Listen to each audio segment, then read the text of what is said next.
Welcome back to my channel. My name is Christian. I hope you guys have had a great week. I have a milestone to share with you. And I usually have, a little water on the side, but today,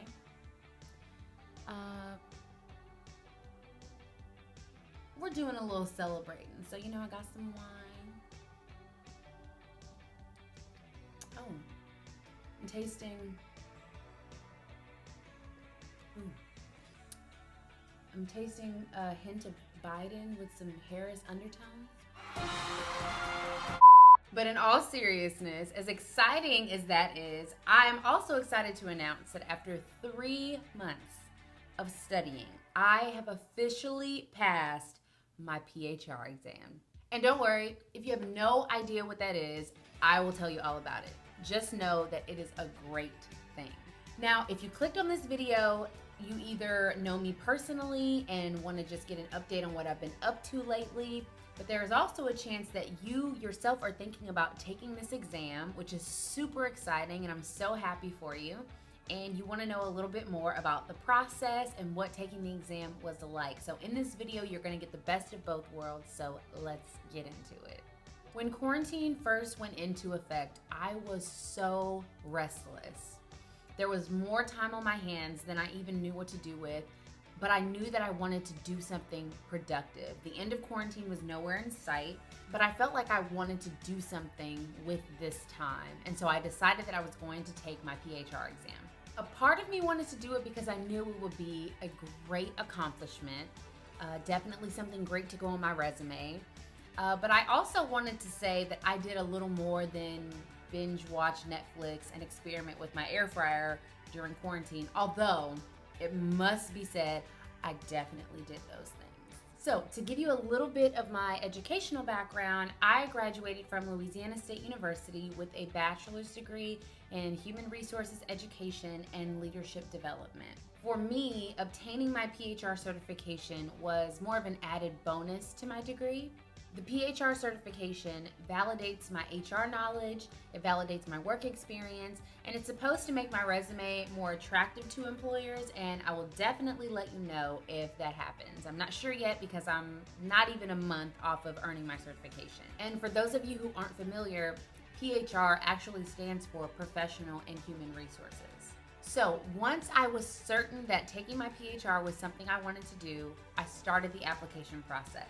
Depending on which HR exam you want to take, there are certain requirements that you have to meet before your application to take the exam can be approved. The great thing about the PHR exam is that you don't have to have a college degree to take it. The caveat to that is the less formal education you have, the more work experience you have to have in HR. Because I had obtained my bachelor's degree, I only needed 2 years of professional HR experience. If you have only a high school diploma, you have to have 4 years of formal HR experience. And if you have your master's degree, you only have to have 1 year in a professional level HR position. When you apply to take the exam, it will ask you for basic information, of course, but it will also ask you to list all of your work experience because that has to be validated before they can approve it. There are 2 fees that must be paid at the time that you complete your application. There is a PHR exam fee, which is a total of $395, and then there is an application fee, which totals $100. If you've seen any of my previous videos by now, you know that I am forever balling on a budget. So when I saw the total, $495, I honestly was just, no. So I looked high and low for a promo code. For one, when you fill out the application, there is a box to enter a promo code, so it automatically triggered in my mind there must be one that exists. So I searched on Google. I actually ended up finding a promotion that waived my entire application fee. So instead of paying a total of $495 for the PHR exam fee and application fee, I paid $395 for the exam fee only. Now, before I made this video, I looked for that promotion high and low again so I could give it to you guys, but I can't find it. What I will say is if I find it, I will absolutely post it in the comments, but you should do your own research as well. Definitely look for those promo codes. They are out there. Taking your PHR exam is absolutely an investment, but every little bit helps. So if you can find a promo code, definitely use it. It only took 8 days for my application to be approved.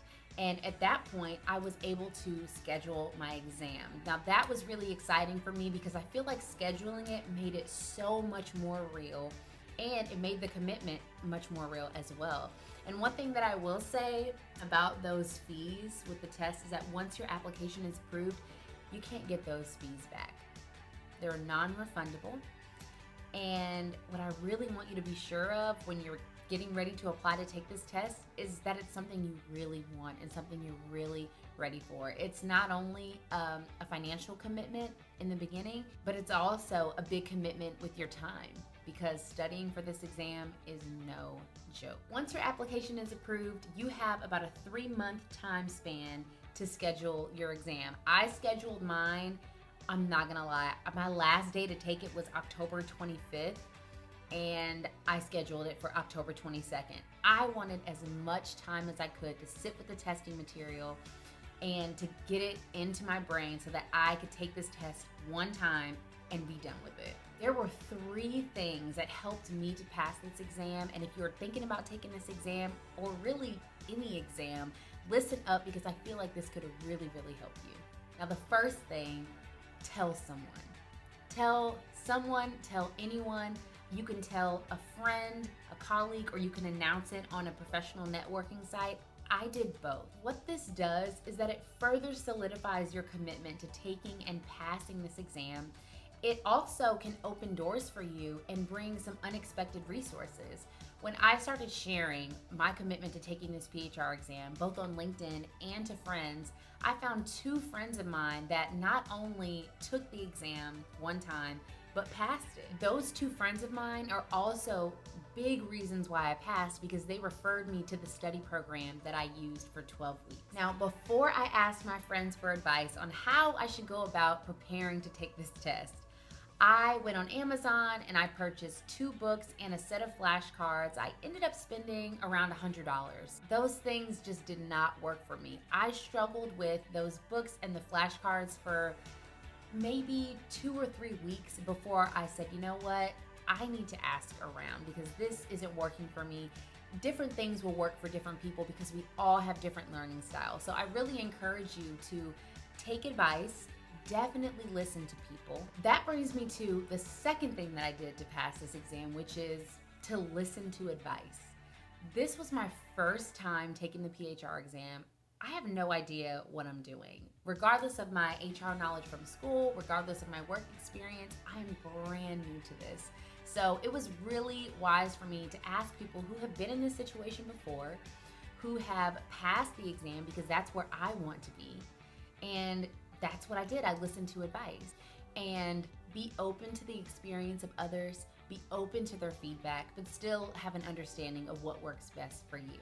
Now, let's talk about the study program that helped me to pass this test. This was the same study program that 2 friends of mine used, and they passed on the first time. It is the Distinctive HR study program. It is a 9-week program. Personally, I studied it for 12 weeks. I spent $375 on a self-study course, and it's something I would absolutely recommend to anybody who's looking to take their PHR exam. The Distinctive HR study program comes with a 9-week study plan, lectures formatted in both audio and video, a comprehensive textbook, flashcards, games, and a lot more. I love it because it really caters to all the different learning styles that there are. Some people learn better from reading a textbook, some learn better from listening to audio notes, and some people learn better from watching videos, and it caters to all of those. The Distinctive HR program also comes with a ton of practice exams. That was so key for me in learning the material and passing the exam, and it's definitely something that you're going to want to take advantage of. And the third thing that I did to pass my PHR exam is that I made a plan and I stuck to it. Once I made the commitment, signed up for the test, purchased the Distinctive HR study program, I studied the material every day for 3 months. When I got ready to sit down and take the exam, that was actually one of the things that brought me the most peace, because at a certain point when you're studying for any exam, you know there's nothing more I can do. There's no more material that I can pull out and try to memorize or learn. There are no more concepts that I can try and understand. What I know is what I know, and I'm either gonna pass this test or I'm not. And I just kept saying to myself, listen, you have looked at this material every day for the past 3 months. No matter what HR knowledge you can or can't recall, you're doing your best. And you just have to hope that the results show that. And for me, they absolutely did. So I was very happy. Now, if any of you have any questions at all, as always, feel free to connect with me on social media. If you have questions about the exam experience, my studying, about the distinctive HR study program, feel free to leave me questions in the comments below, or you can DM me personally on Instagram, and you can find me at The Christian Spear. I want to thank you guys so much for watching. It's been a blast. See you next week.